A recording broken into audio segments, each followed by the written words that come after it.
문제 속에 있는 하나님의 음성 한번 들어보세요.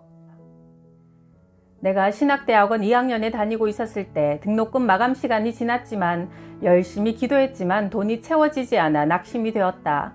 계속 기도했지만 혼자 씨름하고 있는 느낌이었고 학교 식당에 식권도 살 수가 없어 몇 끼를 굶었더니 수업도 머리에 들어오지 않았다. 이런 마음으로 학교에 있어 뭐 하랴 싶어 나는 수업을 그만두고 집으로 돌아왔다. 기도도 되지 않았고 아무 의욕이 없었다. 아무리 사는 게 힘들어도 나의 유일한 기쁨과 소망은 주님과 교통하는 것이었는데 주님 하고 부르면 속에서 시원함을 느꼈는데 이제 그 교통마저 막혀있다고 느껴져서 주를 불러도 아무 감동이 없었다. 유일한 삶의 기쁨이 막히니 아무 삶의 낙이 없었다. 그리고 주일이 되었지만 나는 교회도 가지 않았다. 그저 비참한 심정으로 집에서 뒹굴다가 저녁이 되었다. 아무리 그래도 저녁 예배까지 드리지 않고 주일을 보낼 수는 없다는 생각에 가까운 교회로 걸어갔다. 의무감에서 마지못해 왔기 때문에 설교도 귀에 들려오지 않고 처량한 기분에 잠겨있을 뿐이었다. 예배가 끝나고 다시 집으로 돌아오는 길, 갑자기 내 심령 깊은 곳에서 어떤 감격이 밀려오는 것이 느껴졌다. 예배를 열심히 드린 것도 아닌데 그 자리에 강력하게 임하시는 하나님의 임재를 느꼈다. 나는 그 자리에서 무릎을 꿇었다. 그것은 말로 형용할 수 없이 행복하고 벅찬 느낌이었다. 나는 주님께 고백했다. 주님이 내 기도에 응답하시든 안 하시든 그것은 주님의 주권입니다. 나는 살고 죽는 모든 것을 주님께 온전히 맡기겠습니다. 한동안 주님께 불평했던 것 죄송합니다. 기도드리며 나는 한동안 그 자리에 앉아 있었다. 기쁨의 물결이 내 안에서 흘러넘쳤다. 좁다란 논두길을 걸으며 나는 찬양을 소리 높여 불렀다. 좁은 길을 걸어도 밤낮 기뻐하는 것 주의 영이 함께함이라.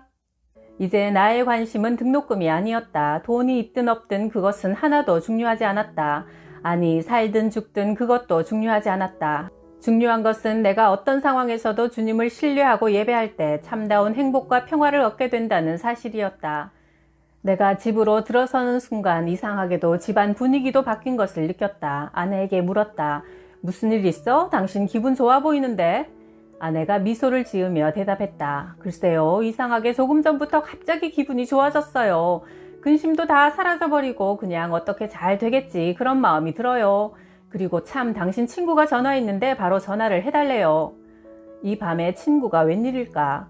그 친구는 서해안 작은 섬에서 할머니들 몇 분 모시고 사역하고 있는 전도사다. 나는 그에게 전화를 했다. 안부 인사를 마친 후 그는 내게 단도직입적으로 물었다. 등록금 어떻게 되었어? 그는 남의 등록금을 걱정해 줄 정도로 여유 있는 형편이 아니었는데 조심스럽게 이런 이야기를 했다. 최근 이상하게 돈이 좀 생겼어. 이 돈을 어디다 써야 할지 놓고 기도했는데 몇 주 동안 계속 네 생각이 나더라. 혹시 아직 등록 안 했다면 내가 한 번만 등록금을 대주는 기쁨을 주지 않겠어?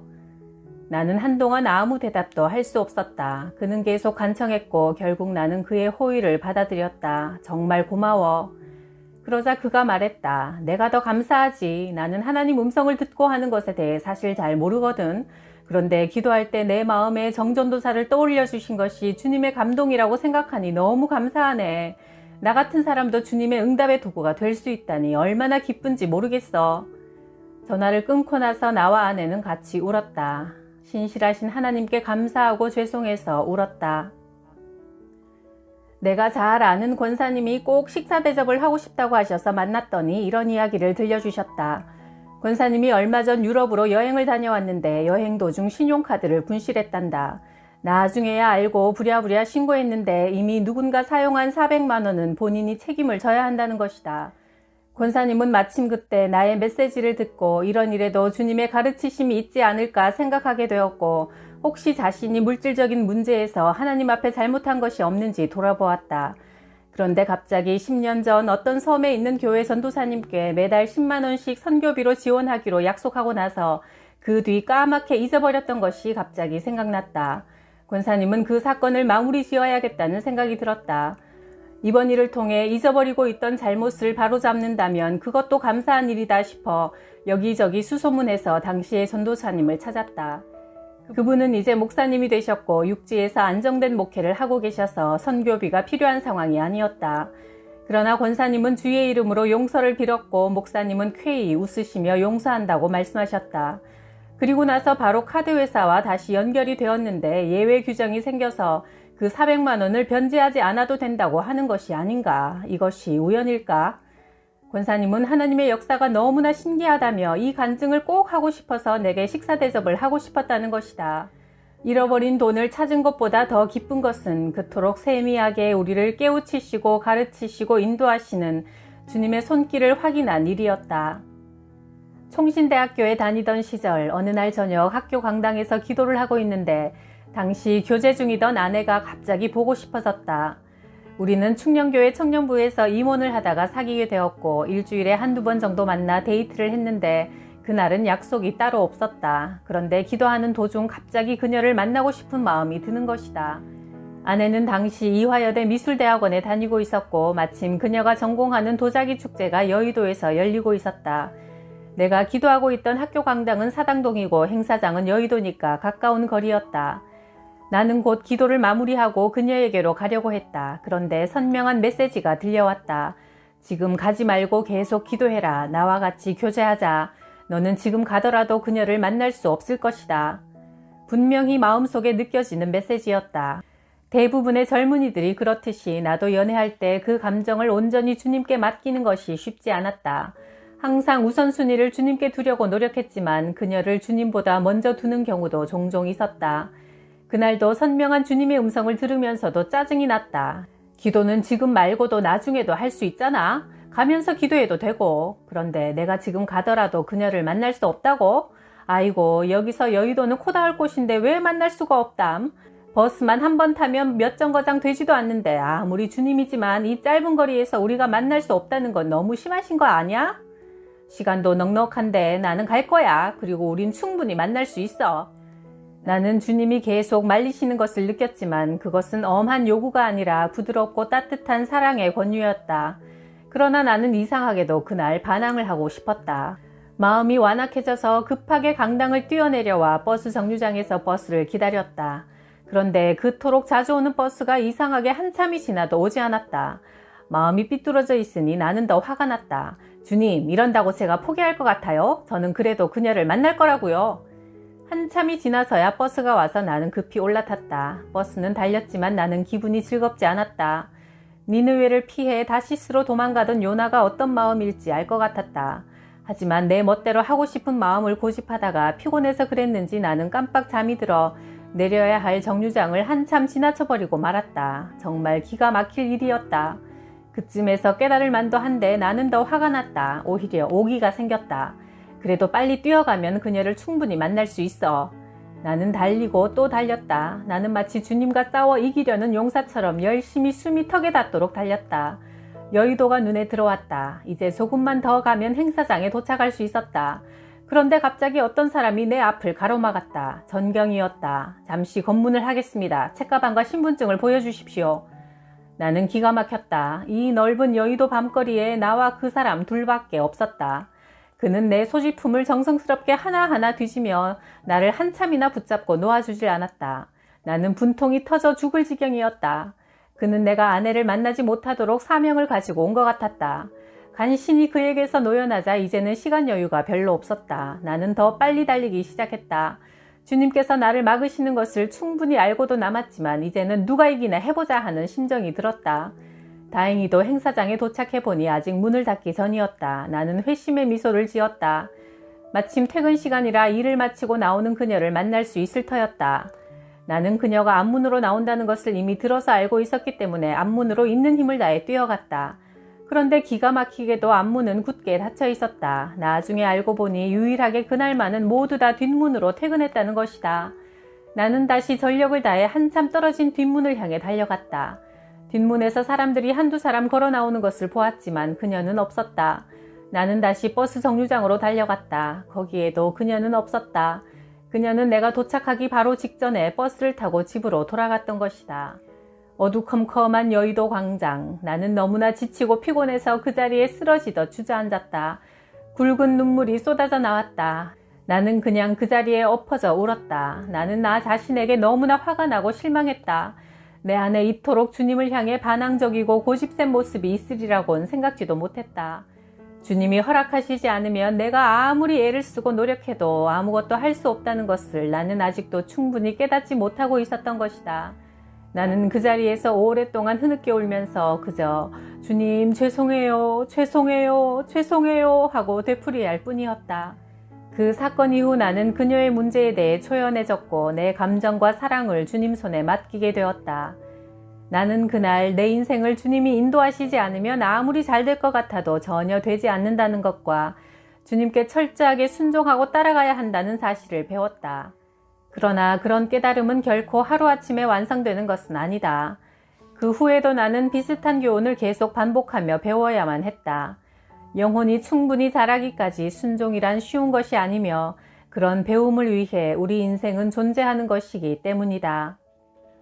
어릴 때 친하게 지내던 친구가 있었다. 그와 나는 같이 손을 잡고 교회 주일학교에 다녔다. 나는 비록 좌충우돌하면서도 주님을 따라 신앙생활을 계속했고 이 친구는 머리가 좀 커지면서 신앙생활을 그만두었다. 오랜 시간이 지나 사회생활을 하다가 그를 우연히 만나게 되었는데 그는 그동안의 자기 경험을 이야기했다.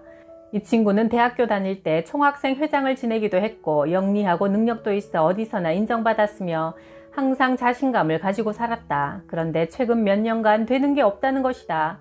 이상하게 자기 잘못이 아닌데도 일이 꼬이기만 한단다. 여윳돈이 있어 주식에 투자하면 이상하게 유망했던 증권이 그가 사자마자 폭락이 되고 참다 못해 증권을 처분하면 다시 그 주가가 올라가는 것이다.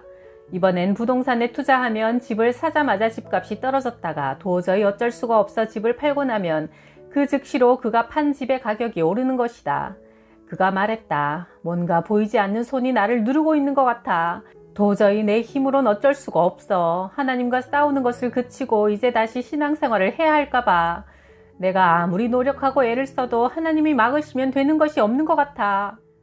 인생은 학교다. 영원한 나라 천국에서 살아갈 준비를 하기 위해 주님께 날마다 새롭게 배우며 자라가는 학교다.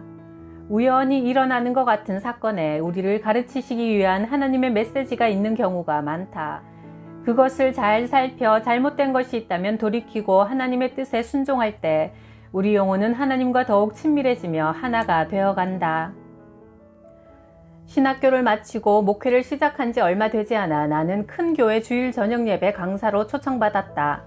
그동안 작은 교회에 몇십 명 성도 앞에서 설교하다가 큰 강단에 올라가 수많은 성도님들 앞에서 설교를 하려니 신이 났다. 1시간이 넘게 부흥사처럼 폭포수같이 말을 쏟아냈다. 설교에 대한 반응은 나쁘지 않았다. 장로님, 권사님들이 모두 나와 악수하려고 줄을 섰다. 그들은 90도로 허리를 굽히며 인사말을 던졌다. 이렇게 시원한 설교는 처음 들어봅니다. 나는 겸손하게 대답했다. 아이고, 별 말씀을 다 하십니다. 하지만 속으론 이렇게 대답했다. 사실 저도 그렇게 생각합니다. 어떤 분은 허리를 굽히며 말했다. 정말 은혜 많이 받았습니다. 어쩌면 젊은 분이 그렇게 설교를 잘하세요. 역시 나는 겸손하게 대답했다. 감사합니다. 하나님의 은혜지요. 하지만 역시 속으론 이렇게 말했다. 그 정도는 보통입니다. 하하. 나는 의기양양해서 집으로 돌아왔고 아내에게는 겸손을 떨지 않았다. 나는 아내에게 손가락으로 V자를 그리며 자랑스럽게 말했다. 여보, 나 오늘 스타 됐다? 나는 거드름을 피우며 오늘의 성공담에 대해 신이 나서 이야기했고 아내도 같이 기분이 좋아서 내 이야기를 거들었다. 하지만 그렇게 떠벌리면서도 왠지 불안한 느낌이 들었고 즐겁기는 했지만 뭔가 찜찜한 구석이 있었다.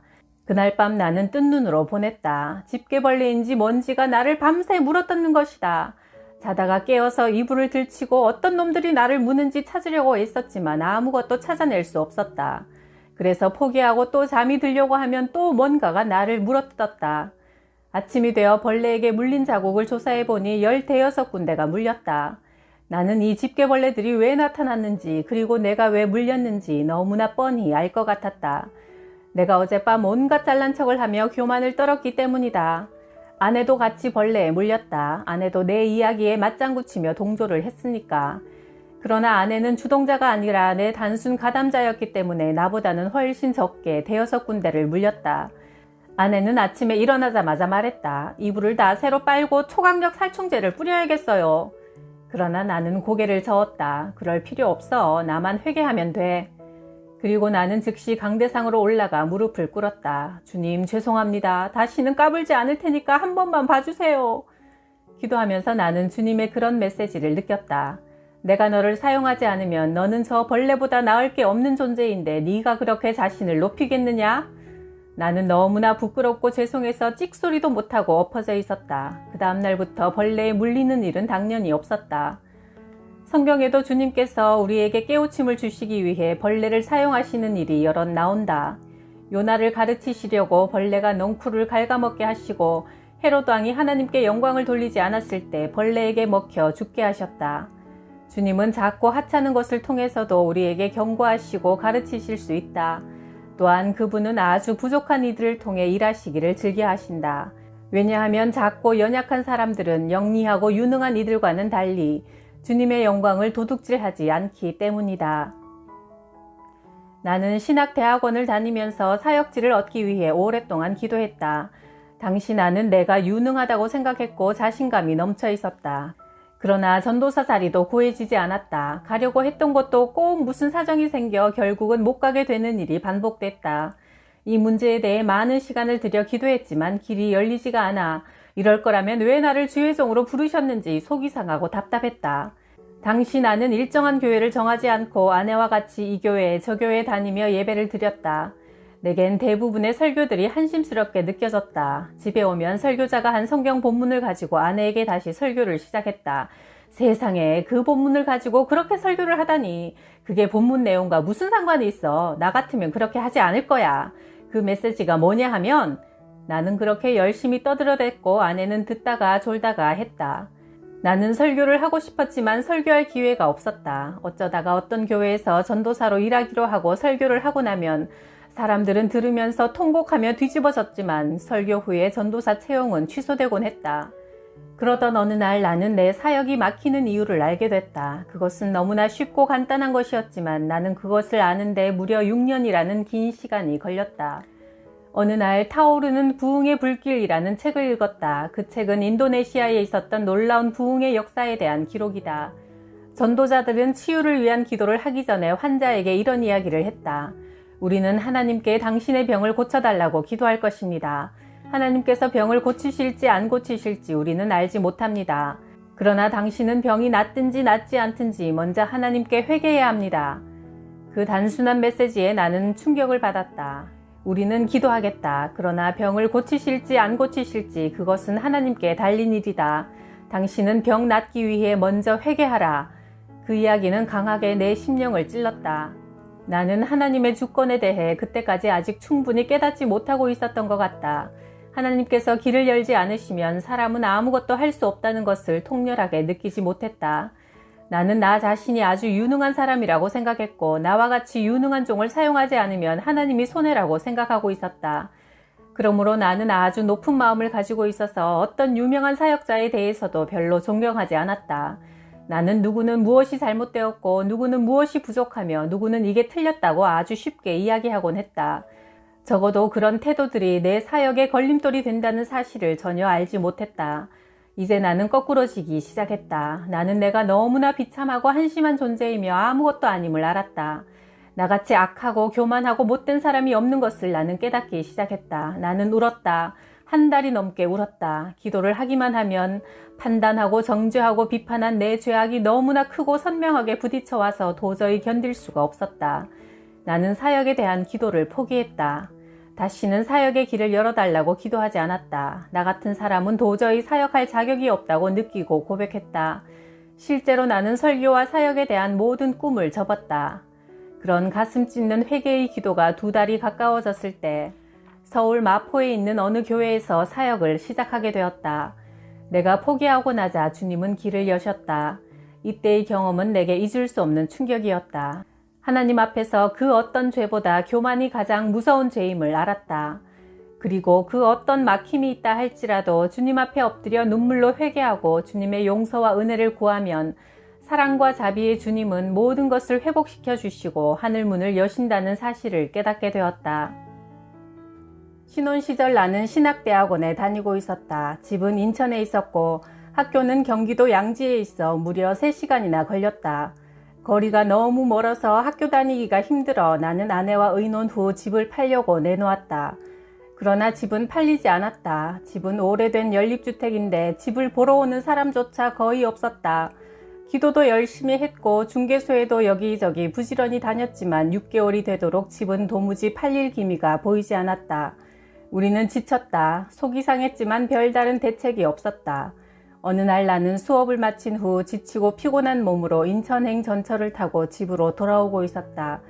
갑자기 하나의 생각이 떠올랐다. 하나님이 우리의 기도를 듣지 않으셨을까? 우리의 사정을 모르실까? 그럴 리가 없다. 성경은 참새 한 마리가 땅에 떨어지는 것도 하나님의 허락 없이는 되지 않는다고 말한다. 그러므로 그리스도인의 삶에 우연이란 없다. 분명히 하나님께서 우리에게 뭔가를 가르치시기 위해 이런 과정을 허락하시는 것이다. 그렇다면 그 가르침이 뭘까? 우리의 기도가 응답되지 않게 막고 있는 것이 무엇일까?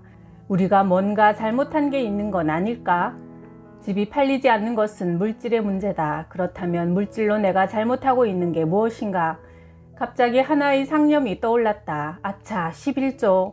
그 집은 장인어른이 우리가 결혼할 때 우리에게 주신 것이다. 집은 오래된 연립이고 교통도 좋지 않은 곳에 있어 팔고 나서 교통이 괜찮은 곳으로 가려면 웬만한 집을 전세로 얻기도 어려운 상황이었지만, 그러나 그것은 우리의 사정이고 분명히 우리에게 얻어진 수입이기 때문에 내 양심으로는 11조를 드려야 될 것 같았다. 그러나 그때까지 전혀 그 생각은 못했던 것이다. 나는 아내를 설득해야겠다는 마음을 가지고 집에 들어섰다. 왠지 기분이 좋고 아내와 의견을 같이 할 수 있으면 집이 팔릴 것 같았다. 내가 이야기를 꺼내자 아내는 예상대로 난감한 표정을 지었다. 그렇잖아도 돈이 많이 모자라는데 어떻게 하려고 그래요? 중요한 것은 우리의 형편이 아니요. 하나님이 우리를 인도하시고 훈련하고 계시는데 우리가 눈앞의 현실 때문에 주님께 순종하지 못한다면 우리는 좋은 주님의 종이 될 수 없을 거요. 하나님이 마음만 먹으시면 모든 것이 다 잘 될 텐데 걱정할 게 뭐가 있겠소. 하지만 하나님 보시기에 합당지 못하면 우리 삶은 엉망이 되고 말 거요. 우리는 그 자리에서 같이 무릎을 꿇고 주님께 기도했다. 주님, 죄송합니다. 주님께서 저희에게 이 집을 선물로 주셨는데 여태까지 11조를 깜빡 잊어버렸습니다. 만일 이 집이 내일이라도 팔린다면 감사한 마음으로 꼭 11조를 드리겠습니다. 기도를 마치고 우리는 아주 편안한 마음으로 잠이 들었다. 다음날 아침 우리는 이른 시간에 전화벨 소리로 잠이 깼다. 그것은 부동산 사무실에서 온 전화였다. 오래전에 우리 집을 본 사람이 있었는데 오늘 갑자기 다시 보고 싶다고 한다는 것이다. 중개인과 그 사람이 다시 같이 찾아왔고 그 후 일은 일사천리로 진행되어 집은 그날 중에 팔렸다. 이것이 우연일까? 집이 팔린 것도 물론 즐거웠지만 주님이 역사하시는 하나의 원리, 어떤 문제가 있을 때 무조건 기도만 하고 우기기만 하는 것이 아니라 그 문제를 통해 하나님이 우리에게 가르치고 싶어 하시는 뜻을 발견하고 순종할 때 주님은 즉시 놀랍게 역사하신다는 것을 너무나 선명하게 확인할 수 있어 나는 참 기뻤다. 나는 그 후에도 수없이 반복된 체험을 통해 이 하나님의 법칙과 원리를 확인할 수 있었다.